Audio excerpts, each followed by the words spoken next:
Hello Shawn, तुम burger लेकर सीधे घर चले जाना क्योंकि गाड़ी का टायर पंचर हो गया है। बुल्ली उसे बनवा रहा है, हमें आने में थोड़ी देर हो जाएगी। लेकिन बर्गर फ्रीज में मत रखना वरना सब ठंडे हो जाएंगे। तुम्हें अपना खाना हो तो खा लेना, मेरा और बुल्ली का छोड़ देना। शॉन बोला, हाँ ठीक है बुल्ली, मैं बर्गर लेकर घर जा रहा हूँ, लेकिन ज्यादा देर मत करना वरना एक भी बर्गर बचेगा नहीं।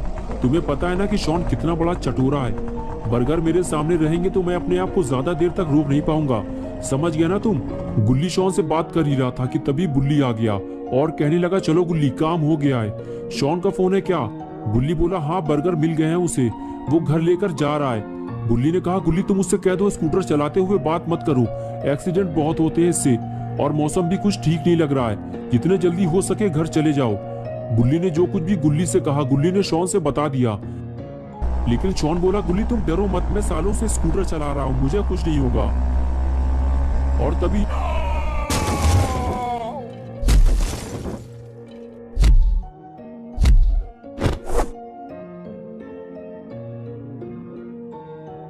हेलो हेलो, ये क्या हुआ? शॉन का फोन अचानक से स्विच ऑफ हो गया, बैटरी चली गई होगी उसकी। चलो गुल्ली, शॉन के आने से पहले हमें घर पहुंचना होगा वरना हमारे बर्गर खतरे में पड़ जाएंगे। और फिर गुल्ली और बुल्ली दोनों अपनी गाड़ी की तरफ जाने लगे। गुल्ली बोला, मुझे लगता है बुल्ली कहीं शॉन ने अपना फोन तो नहीं गिरा दिया। बुल्ली ने कहा, हाँ हो सकता है गुल्ली, गाड़ी चलाते हुए बात करोगे तो ये तो होगा ही, मैंने मना तो किया था उससे। और इस तरह बातें करते हुए गुल्ली बुल्ली अपनी जीप लेकर वहां से चले गए। और इधर घंटों तक शॉन वहीं बेहोश पड़ा रहा और रात हो गई। और कुछ देर बाद जब बारिश की ठंडी बूंदें शॉन पर गिरी तब शॉन को होश आया और उसने चारों तरफ देखना शुरू किया कि वो तेज बारिश में कहाँ फंस गया है। तब शॉन को याद आया कि उसका एक्सीडेंट हुआ था, लेकिन वो तो दिन में हुआ था और अब रात हो चुकी है। इसका मतलब ये है कि मुझे यहाँ पड़े हुए कई घंटे हो चुके हैं। शॉन उठकर खड़ा हुआ तो उसे पता चला कि उसके पैर में तेज दर्द हो रहा है, उससे पैर में चोट लगी है, उसे किसी को मदद के लिए बुलाना होगा। लेकिन यहाँ आसपास तो कोई नहीं है। अगर शॉन को गुल्ली और बुल्ली की मदद चाहिए तो उसे अपना फोन ढूंढना होगा। और शॉन अपना फोन ढूंढने निकल पड़ा। अरे बाप रे, यहाँ तो इतनी बड़ी बड़ी झाड़ियाँ उगी हुई हैं, यहाँ मुझे फोन मिलेगा कैसे? चारों तरफ तो जंगल है, पता नहीं मेरा फोन हाथ से छूटकर कहाँ चला गया। काश मैंने गुल्ली की बात मान ली होती तो ऐसा नहीं होता। लगता है आज की रात मुझे इस जंगल में गुजारनी होगी, वो भी अकेले। गुल्ली बुल्ली भी मेरी मदद नहीं कर पाएंगे क्योंकि उन्हें पता ही नहीं है कि मैं कहाँ हूँ। और अपना ये स्कूटर भी टेढ़ा मेढ़ा हो गया है, अब मैं घर कैसे जाऊँगा?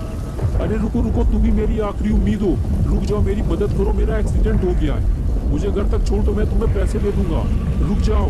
अरे यार, कोई भी मेरी मदद करने को तैयार नहीं है और हम हर वक्त दूसरों की मदद करने को तैयार रहते हैं। आज मुझे पता चला है कि ये दुनिया कितनी मतलबी है। अब मैं किसी से मदद नहीं मांगूंगा, बस बैठकर इंतजार करूंगा। मुझे यकीन है कि गुल्ली बुल्ली मुझे ढूंढने जरूर आएंगे। और ये सब इस मनहूस गाड़ी की वजह से हुआ है। अगर ये यहाँ पर नहीं होती तो इस वक्त मैं घर पर बर्गर खाकर गेम खेल रहा होता। लेकिन अब कर भी क्या सकते हैं, जो होना था वो तो अब हो चुका और अब मैं और ज्यादा देर तक खड़ा नहीं रह सकता। मैं तो ऐसे डर रहा हूँ जैसे मेरे आसपास कोई डरावनी चीज मौजूद हो। अरे ये क्या है? ये तो किसी इंसान का सड़ा हुआ हाथ है, कोई गाड़ी के नीचे दबकर मर चुका है। ये जगह कुछ ठीक नहीं लग रही, मुझे यहाँ से निकल लेना चाहिए। लगता है यहाँ पर इससे पहले भी भयानक एक्सीडेंट हो चुके हैं। अच्छा हुआ मेरी जान बच गई। अब मैं गाड़ी चलाते हुए कभी फोन पर बात नहीं करूंगा। लेकिन अब बारिश की वजह से मुझे ठंड लगने लगी है और अब मैं और नहीं चल सकता। मेरा दर्द भी बढ़ता जा रहा है, मुझे आराम की जरूरत है, लेकिन इस बारिश की वजह से मैं कहीं सुकून से बैठ भी नहीं सकता। मुझे सर छुपाने के लिए कोई जगह चाहिए, वो भी जल्दी, वरना पता नहीं मेरे साथ क्या होगा। वो सामने क्या है? इतना बड़ा घर, लगता है कोई हवेली है। अगर यहाँ कोई रहता होगा तो वो जरूर मेरी बात गुल्ली बुल्ली से करवा देगा।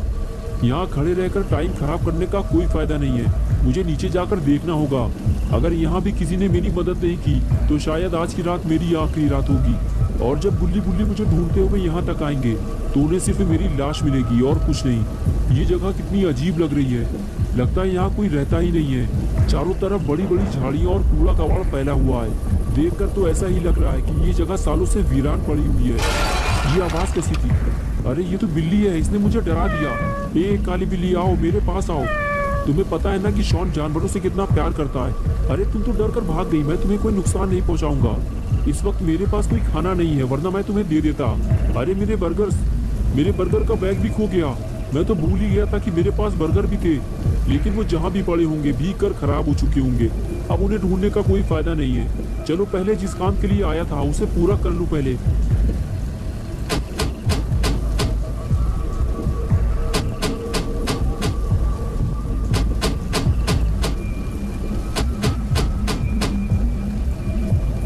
लगता है मैं गलत जगह आ गया हूँ।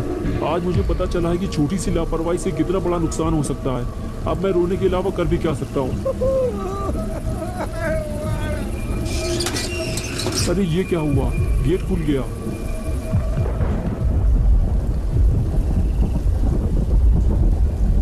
क्या मैं अंदर आ सकता हूँ? क्या मैं अंदर आ सकता हूँ? कोई बोल क्यों नहीं रहा है? मैं अंदर आ रहा हूँ। ये क्या है? ये तो पूरी वीरान पुरानी हवेली लग रही है। इसे देखकर तो लगता ही नहीं है कि यहाँ सालों से कोई रहता भी होगा।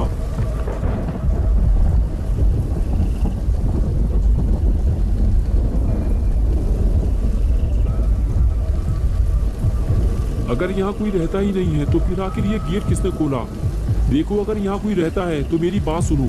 मेरा नाम शॉन है और मेरा एक्सीडेंट हो गया है। मुझे मदद चाहिए। मुझे डराओ मत, बारिश बंद होते ही मैं यहाँ से चला जाऊंगा।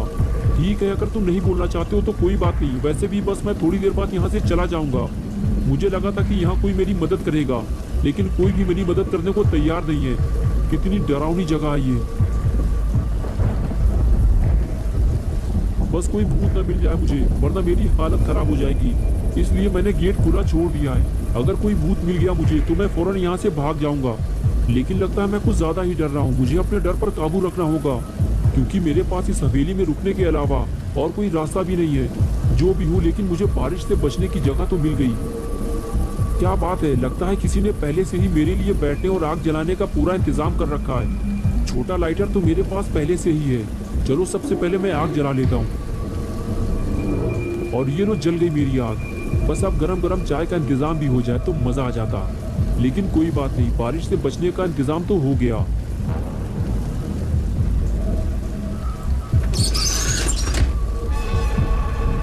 ये कैसी आवाज है? कौन है वहां पे?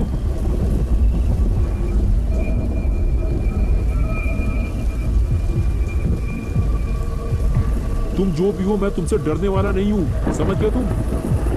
शॉन ऊपर से दिखाना नहीं चाहता, लेकिन अंदर से वो बेहद डरा हुआ है। दोस्तों, क्या होगा अब शॉन का? इस हवेली में आने की शॉन क्या कीमत चुकाएगा? बुल्ली बुल्ली शॉन को यहाँ से ले जाएंगे या फिर शॉन यहीं मर जाएगा? ये सब हम देखेंगे पार्ट 2 में। तो दोस्तों, अगर आप पार्ट 2 देखना चाहते हैं तो इस वीडियो को लाइक करें और चैनल को सब्सक्राइब करें। बेल आइकॉन प्रेस करके ऑल नोटिफिकेशन ऑन करना ना भूलें।